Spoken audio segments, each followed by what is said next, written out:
আসসালামু আলাইকুম গাইজ। আজ আমি বানাচ্ছি চিংড়ি মাছের মালাইকারি। তো প্রথমেই আমি তেল গরম করে চিংড়ি মাছকে ফ্রাই করে নিচ্ছি। এই চিংড়ি মাছকে আমি হালকা ফ্রাই করে নিয়েছি। এবার ওটাকে আমি তুলে এক সাইডে রাখছি।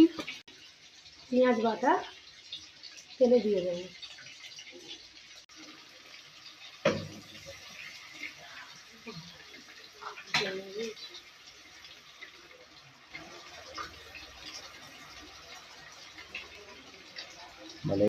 এই আমি পেঁয়াজ বাটাটা পুরো ঢেলে দিলাম।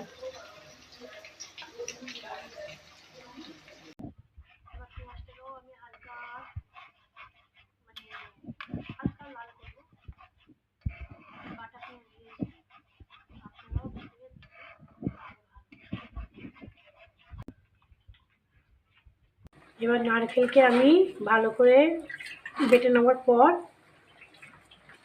এবার ওর দুধটা আমি বের করছি। এবার আমি সব মশলা এক জায়গায় নিয়ে নিয়েছি। এবার আমি পেঁয়াজটার উপরে দিয়ে দেবো। এবার আমি দেবো আদা রসুন আর নুন।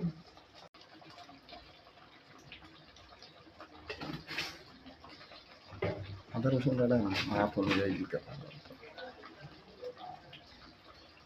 নুন আপনার ঠিক আন্দাজে আপনারা নেবেন, যেরকম আপনারা দেন। এবার আমি দেবো নারকেলের দুধ।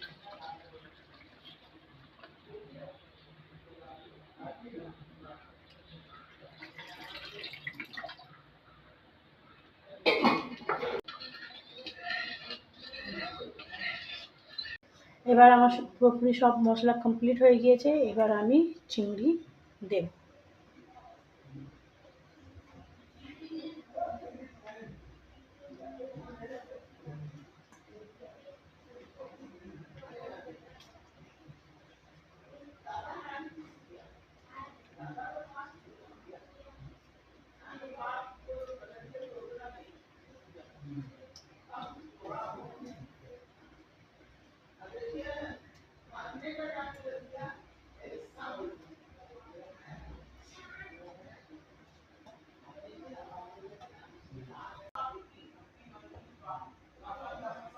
আমার কমপ্লিট হয়ে গিয়েছে আমার মালাইকারি।